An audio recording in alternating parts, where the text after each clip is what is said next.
പ്രിയപ്പെട്ട പ്രേക്ഷകരെ, കർണാടകത്തിലെ അങ്കോലയിൽ കാണാതായ ലോറി ഡ്രൈവറുടെ കാര്യമായിരുന്നു ഇന്നത്തെ വാർത്താ പകൽ വന്ന ഏറ്റവും വലിയ കാര്യം. അപ്രതീക്ഷിതമായി എൻ്റെ വാട്സപ്പിലേക്ക് വന്ന ഒരു മെസ്സേജാണ് ഇത്തരം വാർത്തയിലേക്ക് നമ്മൾ പോകാൻ കാരണമായത്.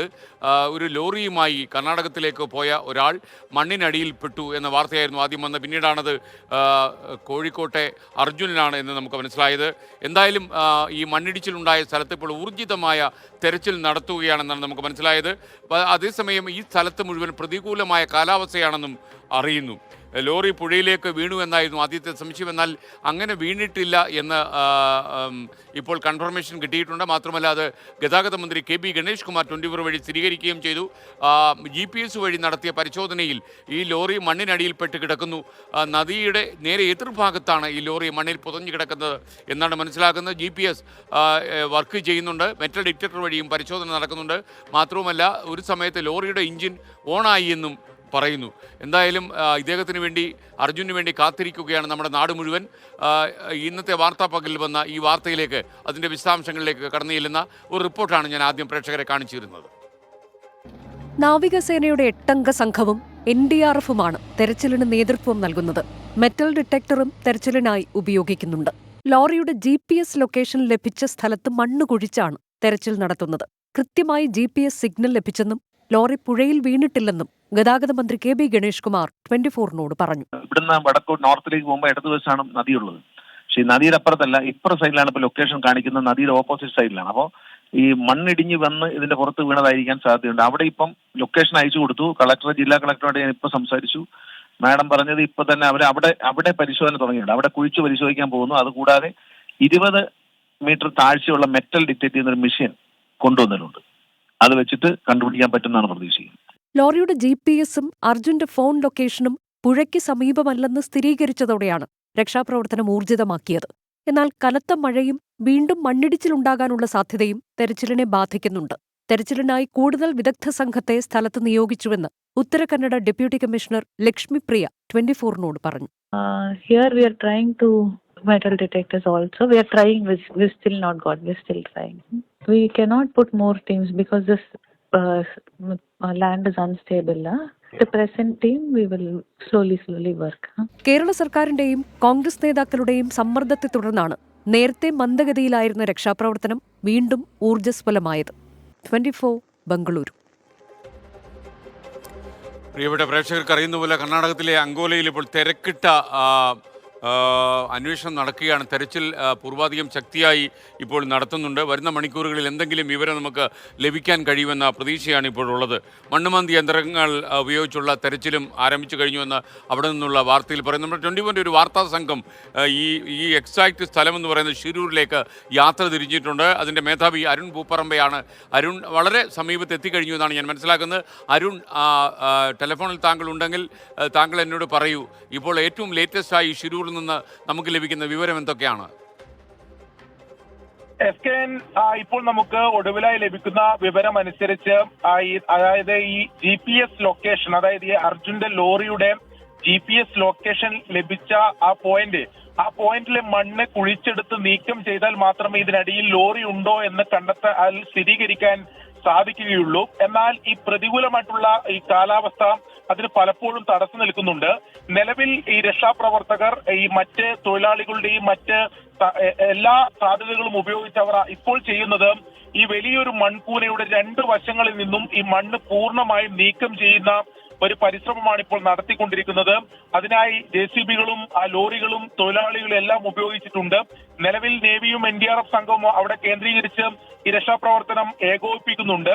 അതിനുശേഷം മാത്രമേ കൃത്യമായ ഈ GPS ലൊക്കേഷന്റെ പോയിന്റിൽ അവിടുത്തെ മണ്ണെടുത്ത് നോക്കാൻ പറ്റൂ, അല്ലെങ്കിൽ പരിശോധിക്കാൻ പറ്റൂ എന്നതാണ് അവർ പറയുന്നത്.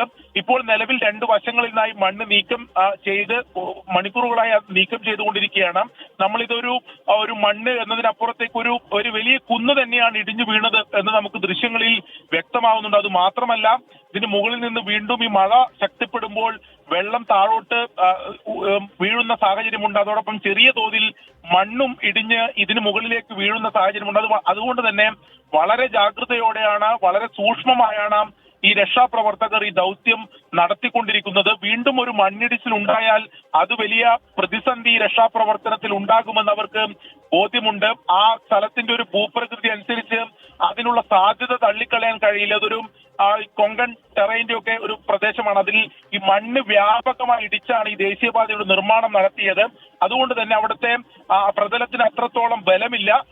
ഈ വലിയ ശക്തമായ മഴയും താഴെ നിന്ന് ഈ സമ്മർദ്ദവും ഉണ്ടായാൽ വീണ്ടും മണ്ണിടിച്ചിലിനുള്ള സാധ്യതയുണ്ട്. അത് ആദ്യഘട്ടത്തിൽ തന്നെ അവിടുത്തെ ജില്ലാ കളക്ടർ ഉൾപ്പെടെ അത് പറയുകയും ചെയ്തിട്ടുണ്ട്. എന്തായാലും ഈ വലിയ മൺകൂനയുടെ രണ്ട് സൈഡിലായി മണ്ണ് നീക്കം ചെയ്ത് കഴിഞ്ഞാൽ ഈ ഏകദേശം നമുക്ക് ലഭിച്ചിട്ടുള്ള ഈ അർജുന്റെ ലോറി ഉള്ള GPS ലൊക്കേഷനിലെ മണ്ണ് പൂർണ്ണമായും കുഴിച്ചെടുത്ത് അവിടെ ഈ മെറ്റൽ ഡിറ്റക്ടറിലൂടെ ഇതിന്റെ ഒരു സ്ഥിരീകരിക്കാൻ സാധിക്കും എന്ന് തന്നെയാണ് പറയുന്നത്. അതിന്റെ ദൗത്യം ഇപ്പോഴും ശക്തമായി മുന്നോട്ട് പോകുന്ന. ആദ്യഘട്ടത്തിൽ ഇതിലൊരു മന്ദഗതി ഉണ്ടായിരുന്നു, ആദ്യഘട്ടത്തിൽ അനാസ്ഥി ഉണ്ടായിരുന്നു. അതിൽ നിന്ന് മാറി ശക്തമായ കേരളത്തിന്റെ സമ്മർദ്ദത്തെ തുടർന്ന് ഇപ്പോൾ തെരച്ചിലിൽ ഇപ്പോൾ എന്തായാലും ഒരു ദ്രുതഗതി വന്നിട്ടുണ്ട്. അരുൺ, എത്ര നേരം കൊണ്ട് ഈ ഷിരൂർ എന്ന് പറയുന്ന ഈ എക്സാക്ട് ലൊക്കേഷനിൽ താങ്കൾക്ക് എത്തിച്ചേരാൻ കഴിയും? ഒരു കണക്കൂട്ടൽ എന്താണ്? നമുക്ക് ഏറെ വൈകാതെ തന്നെ ആ സ്ഥലത്തേക്ക് എത്താൻ സാധിക്കും എന്നാണ് നമ്മൾ പ്രതീക്ഷിക്കുന്നത്. നമ്മൾ തന്നെ താങ്കൾ വേഗം എത്തിച്ചേരുക. നമ്മുടെ വാർത്താ സംഘത്തോട് എത്തിയിട്ട് ലേറ്റസ്റ്റ് ആയിട്ടുള്ള അപ്ഡേറ്റ്സ് പ്രേക്ഷകരുമായിട്ട് പങ്കുവയ്ക്കുക. അതുമാത്രമല്ല, അദ്ദേഹത്തിൻ്റെ ധർമ്മപത്നി കൃഷ്ണപ്രിയ അദ്ദേഹത്തിൻ്റെ വരവും കാത്ത് കോഴിക്കോട് ഉണ്ട്. അവരെ കൂടി നമ്മൾ ഓർമ്മിക്കുന്ന ഈ അവസരത്തിൽ ഇപ്പോൾ യഥാർത്ഥത്തിൽ ഈ അർജുൻ്റെ കൂടെ ജോലി ചെയ്യുന്ന ഒരു ഡ്രൈവർ സഹപ്രവർത്തകൻ സനു ജേക്കബ് നമുക്കൊപ്പം തത്സമയം ചേരുകയാണ്. സനു ജേക്കബ് യഥാർത്ഥത്തിൽ ഷിരൂരിനടുത്തേക്ക് യാത്ര ചെയ്തുകൊണ്ടിരിക്കുന്നു. ഏതാനും സമയത്തിനകം അദ്ദേഹം അവിടെ എത്തിച്ചേരുന്നതാണ് വിശ്വാസം. നമസ്കാരം സനു ജേക്കബ്. സനു, നിങ്ങൾ ഒരു ഡ്രൈവറാണെന്ന് ഞാൻ കരുതുന്നു. എവിടെയാണ് താങ്കളുടെ വീട്? ഇത് ഈ അർജുന് എത്ര കാലമായി താങ്കൾക്ക് പരിചയമുണ്ട്? സാർ, എൻ്റെ വീട് പാലക്കാട്. ഞാൻ അവൻ്റെ കൂട്ടത്തിൽ വർക്ക് ചെയ്തുകൊണ്ടിരുന്നതാണ്. ഞങ്ങൾ രണ്ട് കമ്പനിയിൽ വർക്ക് ചെയ്യുന്ന ആൾക്കാരാണ്.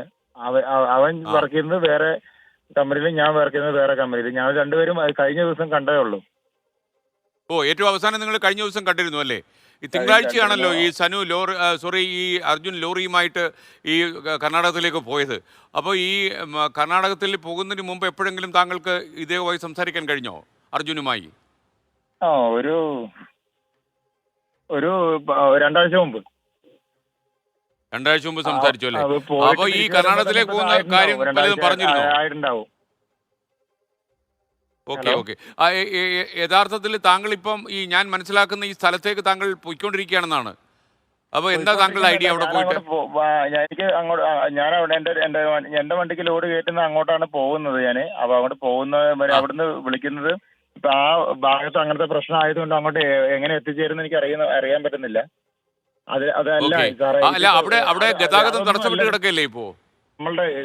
നമ്മളുടെ കേരള സർക്കാരൊന്നും അതിൽ ഇടപെട്ടിട്ട് ഇവര് 5 മണിക്ക് ഈ മറ്റേ റെസ്ക്യൂ ഓപ്പറേഷൻ നിർത്തി വെക്കുന്നത് ഒന്ന് നിർത്തിയിട്ട് ഒന്ന് രാത്രി മുഴുവൻ നോക്കി. നമ്മളെ കേരളത്തിലാണെങ്കിൽ ഇങ്ങനെയാണോ?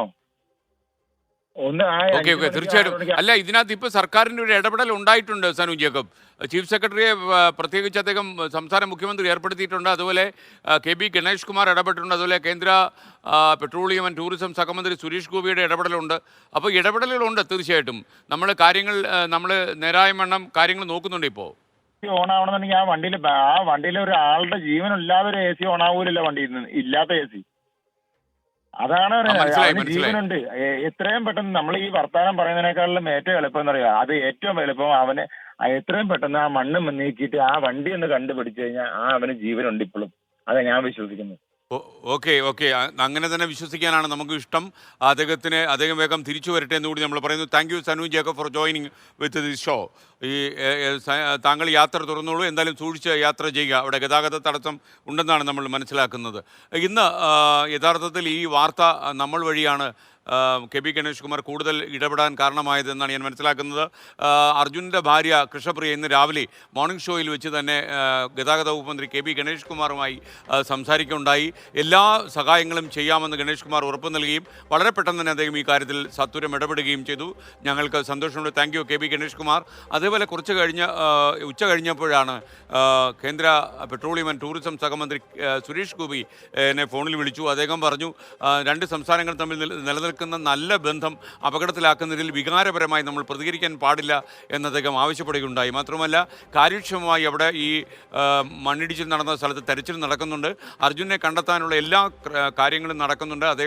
അദ്ദേഹത്തിൻ്റെ പാർട്ടിയുടെ തന്നെ ഒരു MP ഇപ്പോൾ ആ സ്ഥലത്തുണ്ട് എന്നുകൂടി അദ്ദേഹം നമ്മോട് പറയുകയുണ്ടായി. ഞാൻ അദ്ദേഹത്തോട് പറഞ്ഞു, ഒരിക്കലും രണ്ട് സംസ്ഥാനങ്ങൾ തമ്മിൽ സമാധാനത്തിൽ കഴിയുന്ന ഈ രണ്ട് സംസ്ഥാനങ്ങൾ തമ്മിൽ ഇതൊരു ഏറുപടക്കം പോലെ വീഴാൻ പാടില്ല.